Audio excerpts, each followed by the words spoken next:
if we end up having too many greatest hits type moment while we're on this trip with you folks, forgive us. We did have a good time when we came here 3 years ago. So we see things, so we tend to, hey, remember when? So you should go back and watch that video.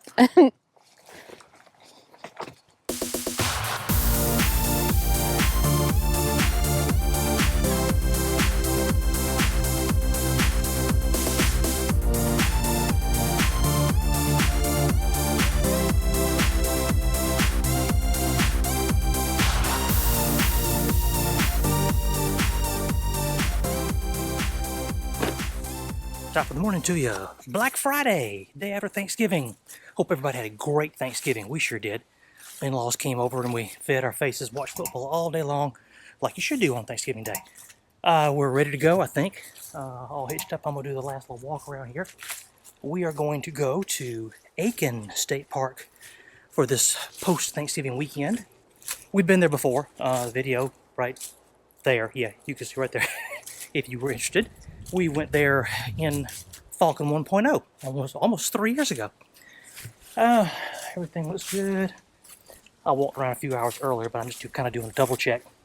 Tires are good. I checked those this morning. All my doors are locked good, yeah. As usual, we're dragging a little bit, but it's not because we overslept, just because of all the darn tryptophan. A little bit foggy, but we'll get there.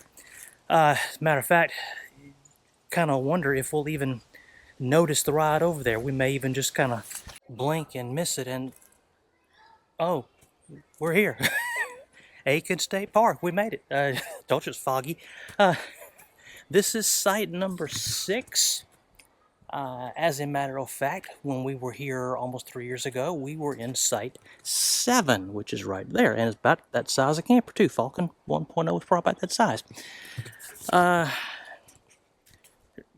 And here we are. That's about as close to travel videos we're going to do, because this video is going to be pretty much a park/campground review. It's mid-afternoon as I'm speaking to you.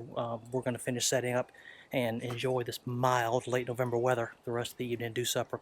Tomorrow we will get up and we will explore all the parts we saw last time and some of the things we missed, and we'll show it all to you and tell you about this wonderful addition to South Carolina State Park system. So, see you in the morning. Top of the morning to you, Saturday morning, and we're walking. We're walking. We're going to walk the Campground Loop. We'll show you that first before we venture out deeper into the park. As we said yesterday, we are in site number 6. And you see the size and shape of it. It's pretty wide. Well, I was going to say it's short, but yeah, it can be short and wide, and it is. Deep and wide. As with a lot of these original civilian Conservation Corps parks, they were laid out back when trailers were 12 feet long. So there's not a lot of big rig friendliness here, but there are a few, and we'll show you.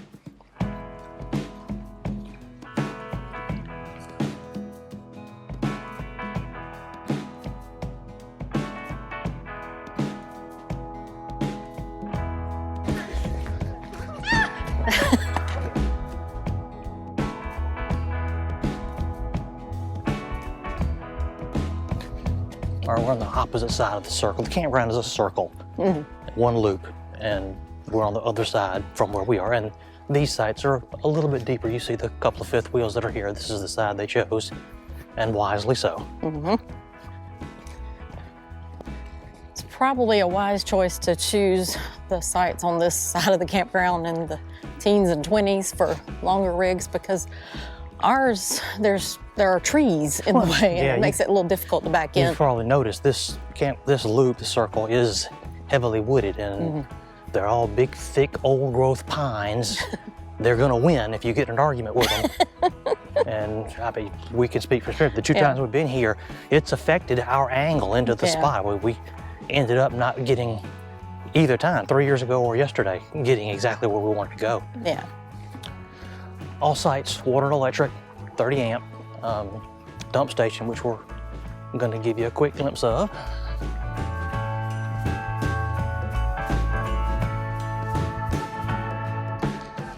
And as dump stations go, it's serviceable.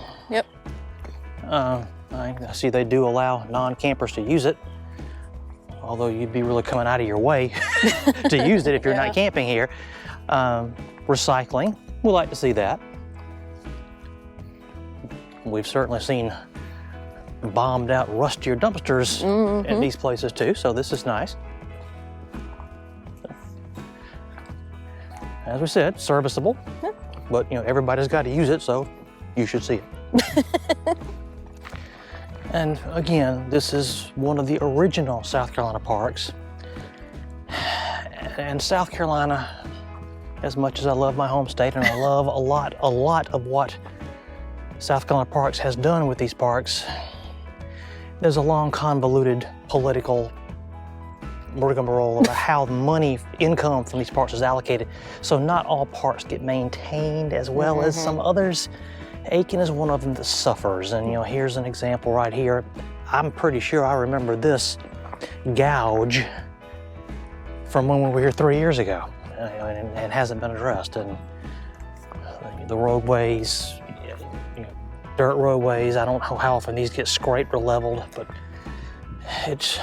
it could be better maintained with a little bit of cash infusion. And for various reasons, South Carolina puts the money in other parks before they put them in some others. This one, it doesn't get a lot.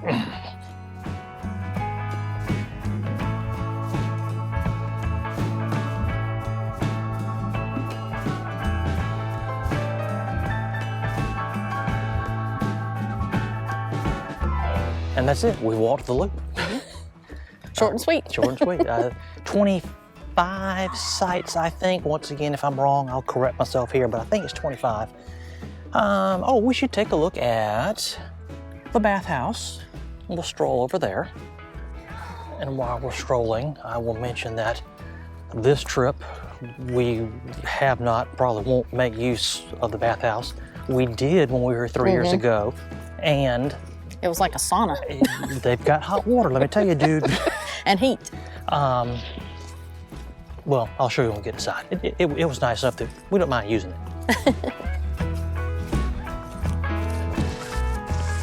Let's take a look in the nude side.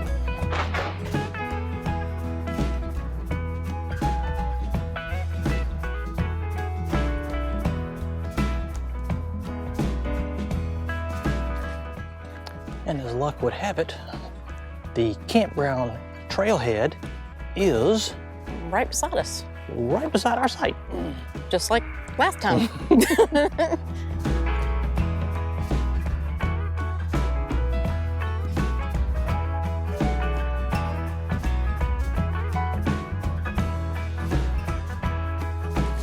It's several hundred yards into the hiking trail.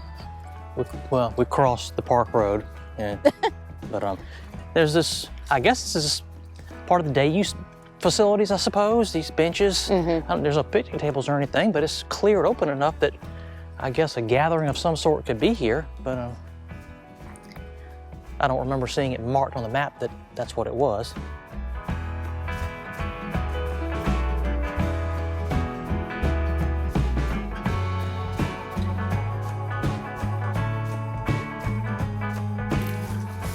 If you've ever visited Congaree National Park, a lot of the vegetation there, for which the park is justifiably known and visited, we're on the same latitude here, because Congaree is only maybe 60 miles. Yeah, about. So, a lot of the hardwood, these huge pines and the ferns and things that grow there, you'll see them here. That's, yep.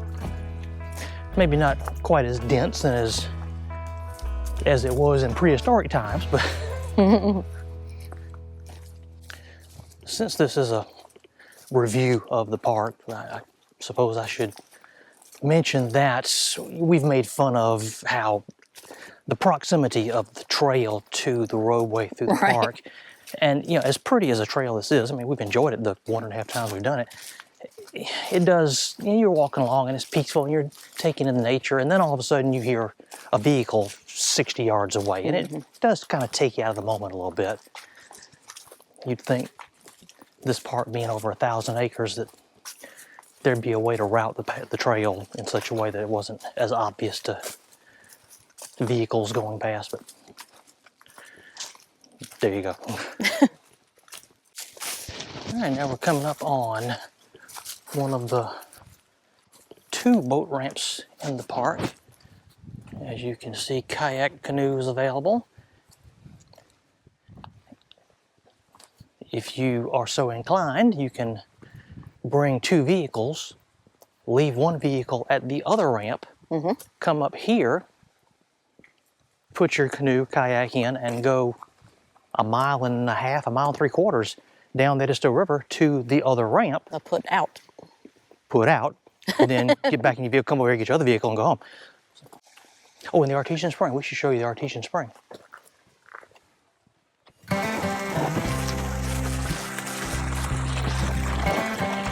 I wonder how cold it is. Not atrociously. It's not as cold as I thought it would be coming out of the ground. And supposedly there's 3 of these around the park. Yeah. We only saw 1 last time we were here, and I'm not quite sure off the top of my head where the other 2 are. I don't know either. But they're somewhere. Let's walk down to water's edge and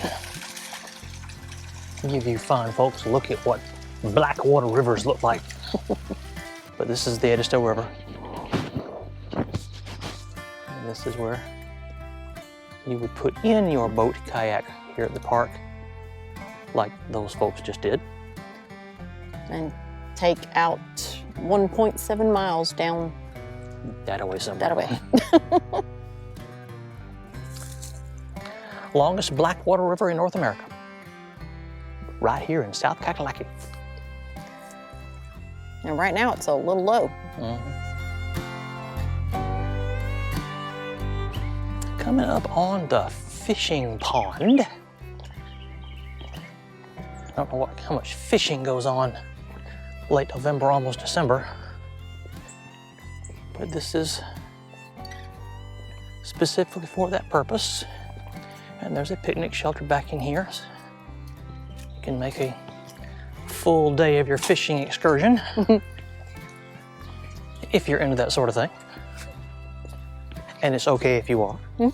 We don't judge. We just don't fish. We just don't fish. We don't fish. We don't fish. We shall eat fish.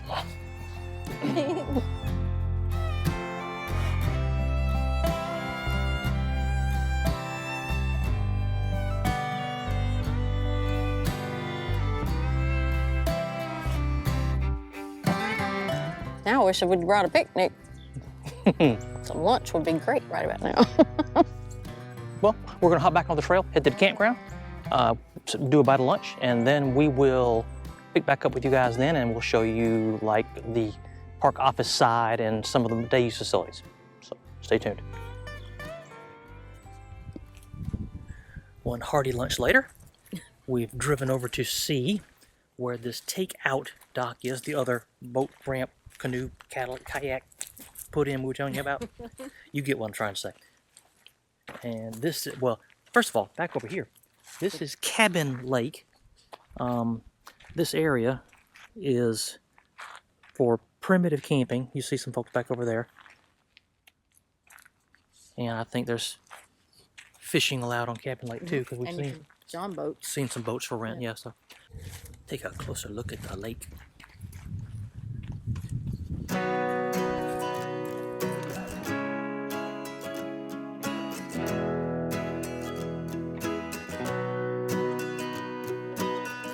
Take a little mini stroll down this direction.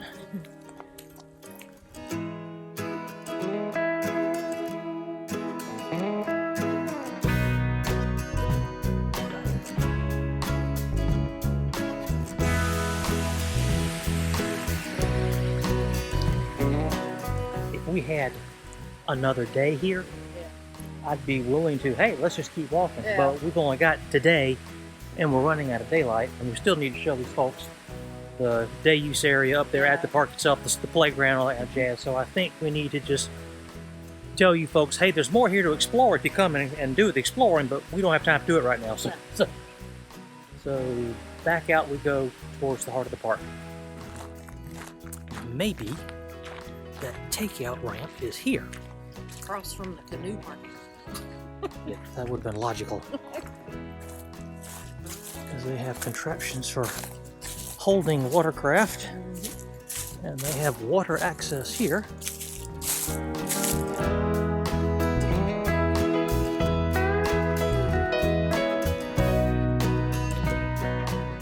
Because before, as we were walking down these steps, and I'm thinking, well, darn, you better know where you're going to stop, because as you're coming down the river, unless you know where you're stopping, you miss it. But they immediately put a big old tree in the way. They were nice enough to put a sign there for you. So. All right, gang, we will now take you over to the main office and the playground and the day use area over there. So on we go that way. And lastly, we will show you briefly the park office and day use area nearby. This is the park office. It is closed because it is pretty much always closed. 2 hours a day, 2 non-consecutive hours per day, 1 hour in the morning, 1 hour in the afternoon. And neither of those 2 hours is right now. So here it is, and you won't see the inside of it.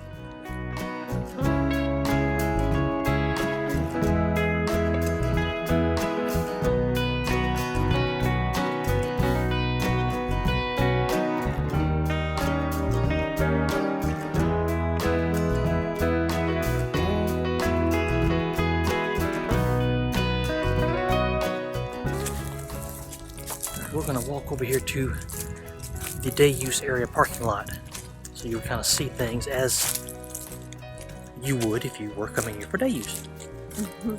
So here's the parking area for day use, and as you can see, you're right beside this open expanse with picnic tables and bath facilities and some visitor information, and big stately oak trees providing you lots of shade. A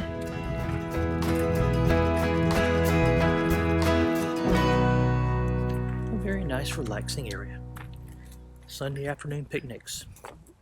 It's a Saturday, so there's none of that going on right now. And folks, that's it. That's the quick and dirty review of Aiken State Park. That's right. Very nice. We'll check back with you at the campsite. Well, maybe not back at the campsite, but the next morning, as we're leaving, in progress. We got back at the campsite last night, and somebody fell asleep. And by the time that person came back to life, it was too dark for us to speak to. So here we are now, in broad daylight. A lovely sunny departure day. Campground review wrap-up of Aiken State Park. Much the same as it was 3 years ago when we were here. Lush, remote, quiet. Even though this time it was packed. I mean, I think every site was sold out for the Thanksgiving holiday, but it was still pretty quiet at night. I was surprised. I think it got just a teensy bit noisy last night on Saturday night game day. But other than that, you wouldn't have known people over there. Quiet time was observed. Yes. And there's a lot of parks you can't say that about. That's just very true. But it's definitely one that, like we said, is remote. If you have AT&T cell service, you have nothing. If you have Verizon, you probably have a better chance. We have a Verizon MiFi hotspot, whatever you want to call it, and we had, I think, like 2 bars, but that gave us a little bit of our own internet service, because there is nothing here at the park, not even at the park store. In summary, I guess we love Aiken State Park. It's one of South Carolina's original 16 parks, so we love it for that. We love it for the peace and quiet. We love it for the vegetation. As I said earlier, it needs some attention. Yeah. If South Carolina would devote the financial resources to it, I'm sure they could pep it up a little bit. And without going into it here in this video, I understand the way South Carolina does their allocation of resources. I understand why they're not doing it. I don't agree with it, but I understand it. Nobody asked us. Yeah, I'd fix them. But all that being said, I still would give it a passing grade. Oh, yeah. We've come twice, and I certainly will not say that we'll never come back. It's convenient to us. Mm-hmm. So, you know, a weekend, it's a perfect choice for us in our local roster of camps. That's right. And with that, we hope you found this campground review helpful and informative. We're going to get this rig back home and get unpacked, get ready for the return to normal work week ahead. Until then, like this video. That's important. It helps us out a lot if you do that. Share it. Get the word out. Help us find new audience. Subscribe. You should be doing that anyway. That's a big help. It's free. Doesn't cost you a thing, and it also helps us out. And if you ring that bell that's down there by the subscribe button, you'll find out every time we put up a new video, and you won't miss a thing, and you'll really like that. That's right. Social media. Don't forget to track us on social media. And until we next see you, well, Jess, you tell them that thing we was telling. Keep living and learning.